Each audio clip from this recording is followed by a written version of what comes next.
Back speaking with ECR's Andrew Haythorpe and Adam Jones this morning. Good morning. Good morning, Good Andrew. morning, Andrew.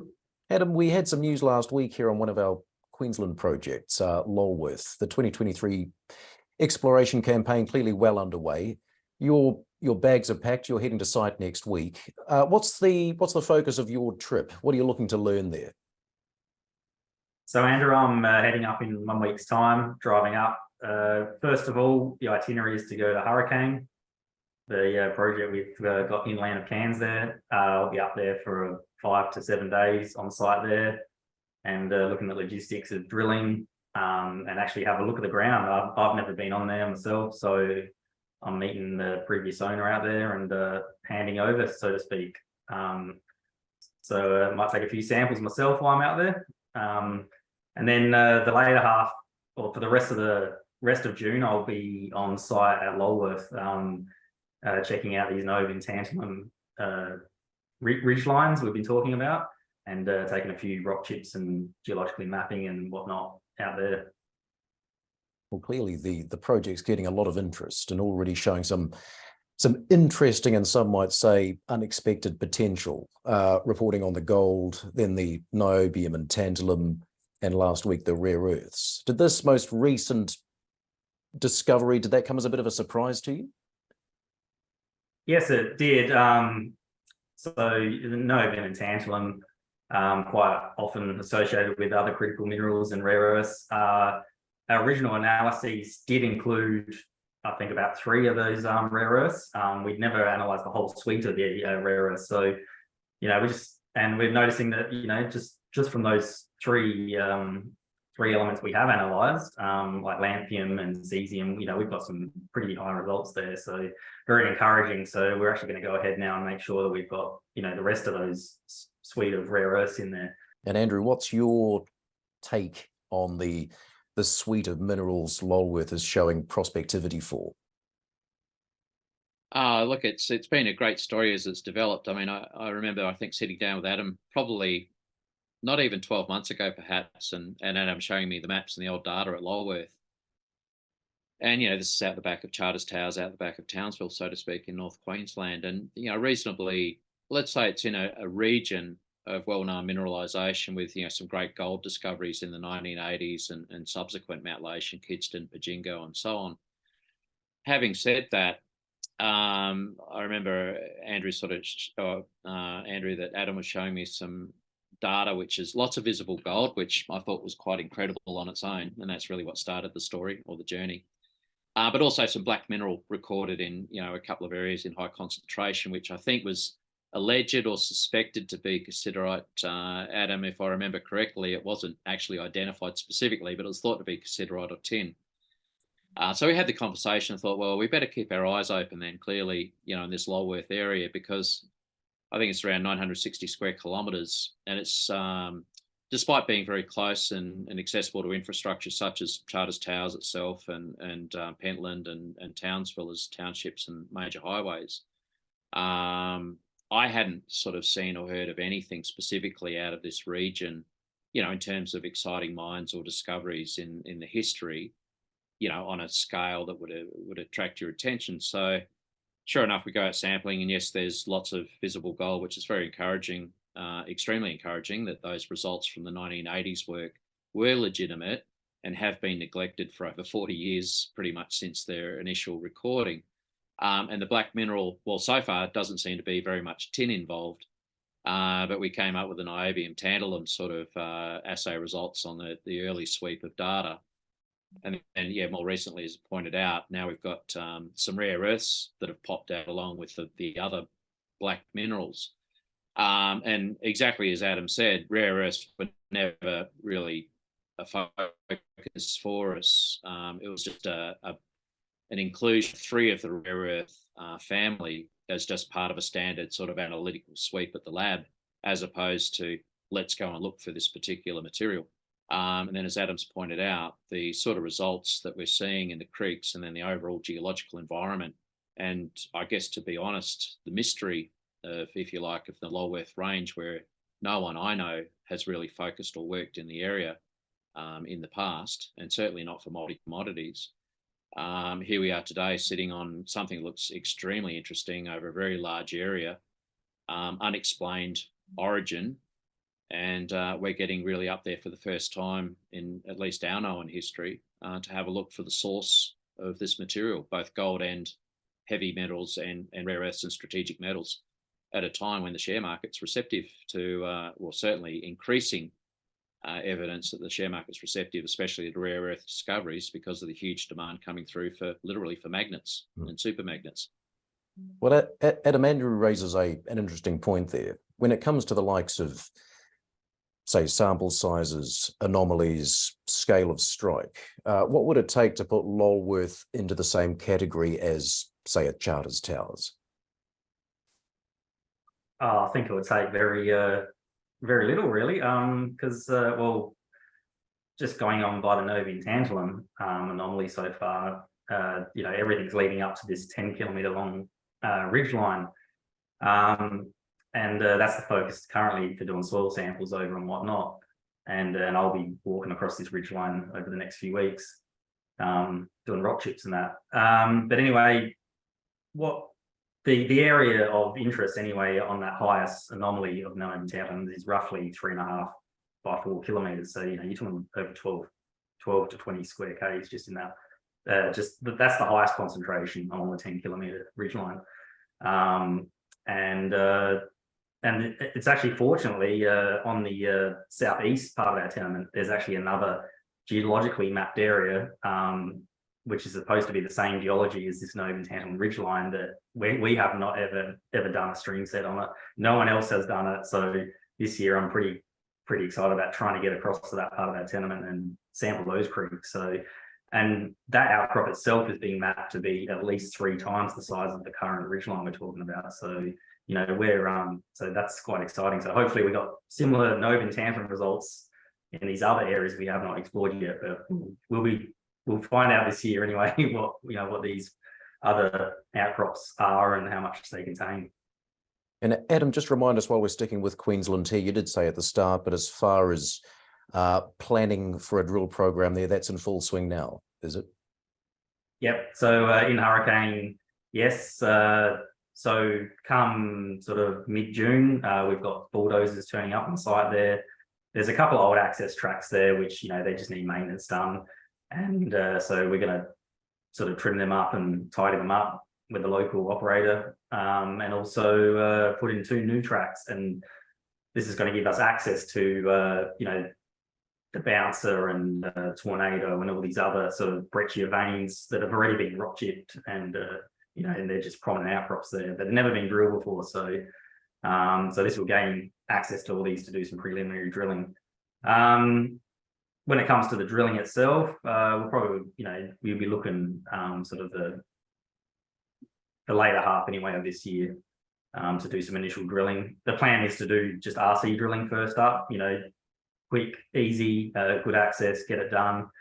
And essentially the outcome is just the supposed outcome is just trying to define the width of these things and just to get some grades. There's been good grades already in the rock chips, gold and also antimony, which is one of the critical minerals. So, we just don't know how deep these things go, how much grades down below the surface. So this initial drilling is very important to find that out. And Andrew, as Adam says here, we are talking substantial widths and grades from previous work done.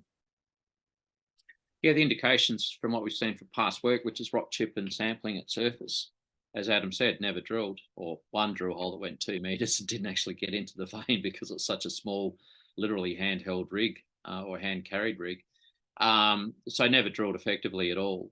But vein width's typically 2 meters, and one recorded at 60 meters, 60 meters width. So when you're talking 60-meter wide veins, you don't need a lot of strike or depth extent, or a lot of grade for that matter, to carry a significant or potentially commercial gold discovery. So that's really the size of or an indication of the potential size of the prize. It's in the veins that have been identified, and we have heard, at least preliminary indications that there are other veins and areas to be looked at Hurricane, because it really has been owned by just a private prospector, or effectively a private prospector and his friend.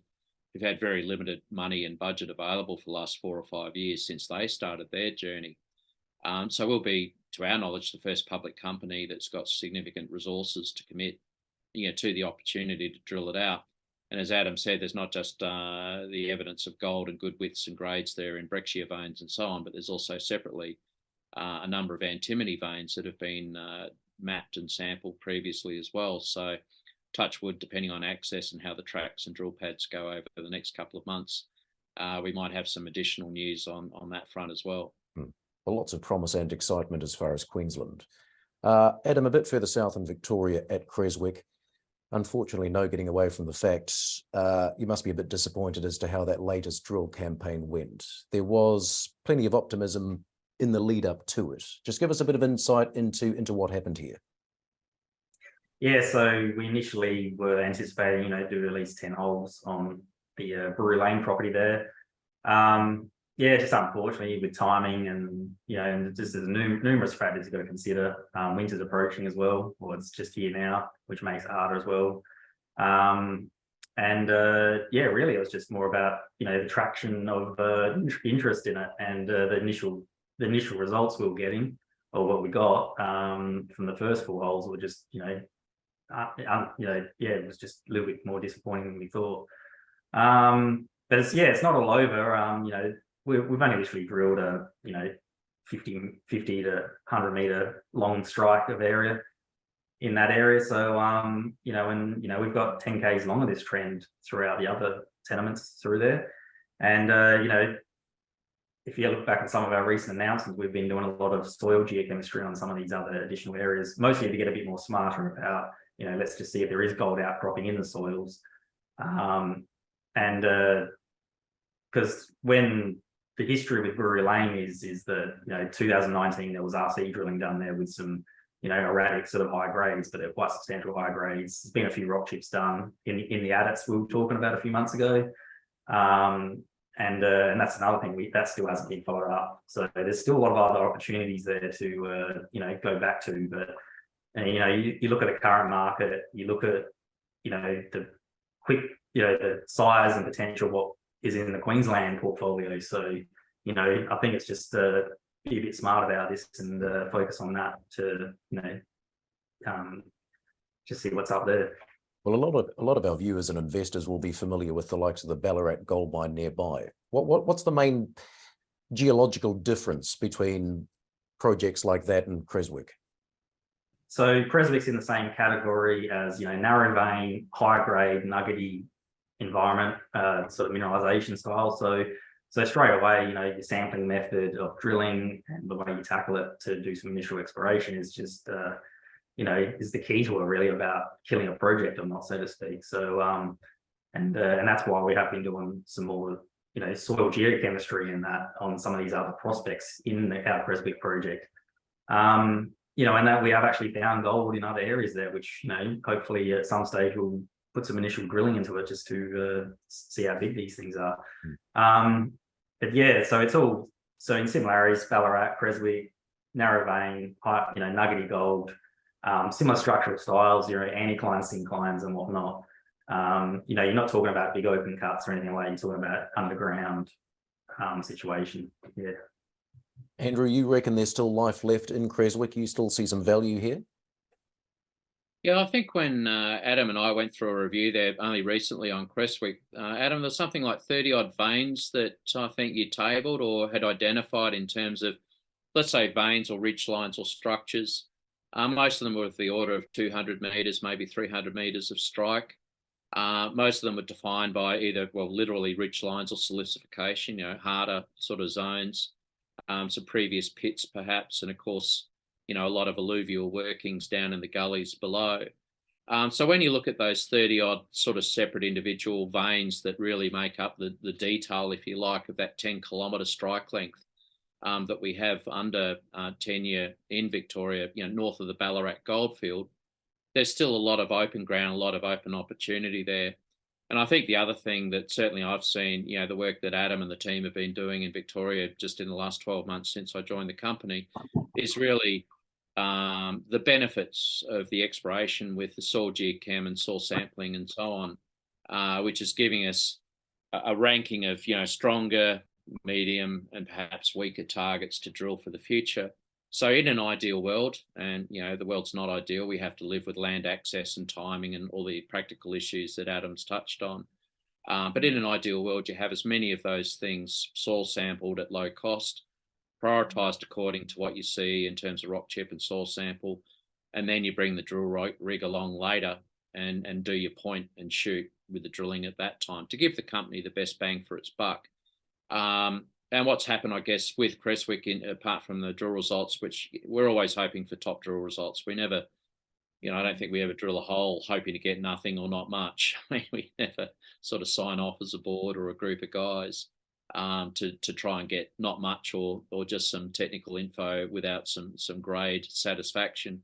But certainly as we've worked and had more and more information come available in the areas in Queensland that Adam's touched on, we're sort of seeing a steady increase, I guess, in the excitement and optimism level because of that nature of, well, there's some truly unexplored territory there with some clearly smoking mineralisation as evidenced by the alluvial gold, no primary source, and now alluvial tantalum, niobium and rare earths at Lulworth. And then as we touched on, the hurricane opportunity with gold and antimony, already rock tripped and sampled and identified at surface in vein structures, never drilled in a style of geology where, fingers crossed, touch wood, some of those veins will hold up as we drill 20 metres, 40 and 60 metres below surface. And that's a classic sort of start to an Australian open cut, you know, gold mining startup. It's a classic sort of geometry and parameters that'll give ECR a chance to play the big game. Andrew, Adam, good to see you. Thanks for your time. Thank you. Andrew, always a pleasure.